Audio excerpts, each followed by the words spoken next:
So in a tale of good old betrayal, some would call it, Porsha Williams of the Atlanta Housewives, who isn't a housewife, made an announcement that she was engaged to Simon Guobadia, who happened to be the husband slash ex-husband of a castmate on the show, Falynn, whose home Porsha visited, having been invited. But in good old Porsha fashion, she decided to extend the invite to her sister and friend of the show, Tanya. At Girls' Day, she meant a girl's husband. And life, too. Who knew?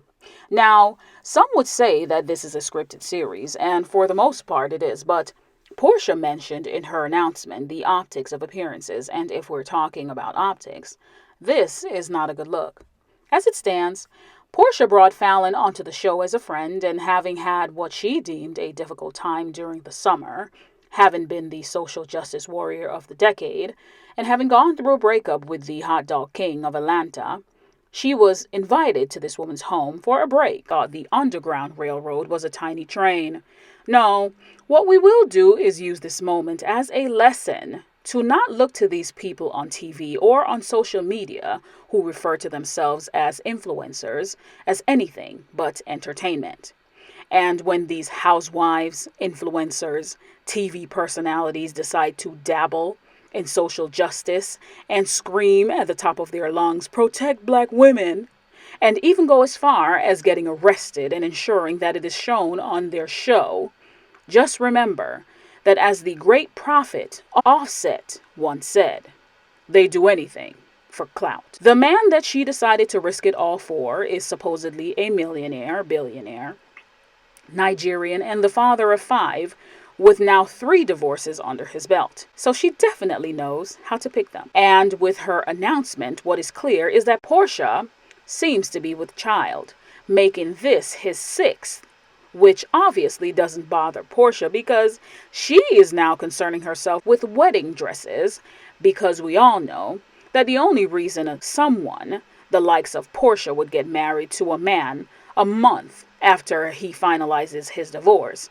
is for the so-called optics.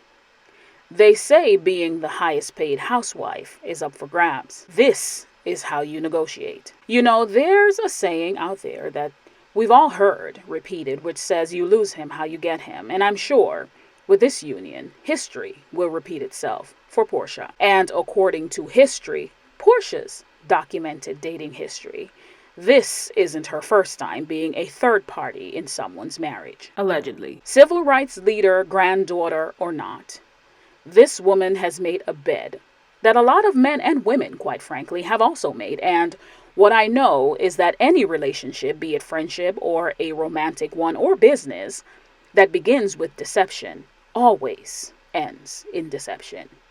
And I'm sure we'll see it play out, because one thing about Porsha Williams is she never misses an opportunity to be in front of the camera. Now, I know a lot of you love Porsha and actually agree with what she's done, but just remember, this was the same woman giving Kenya the business for that pool incident with Apollo that Phaedra built her whole storyline on, which turned out to be a lie in true Phaedra fashion. The same smoke you all had for Kenya needs to be amplified for this Porsha, because she actually took this woman's husband and life, for that matter, Falynn. If you haven't already, remember to subscribe. Also, like this video as it helps to grow our channel and reach new audiences. Share and stay tuned for more. And I will catch you in the next one. Goodbye.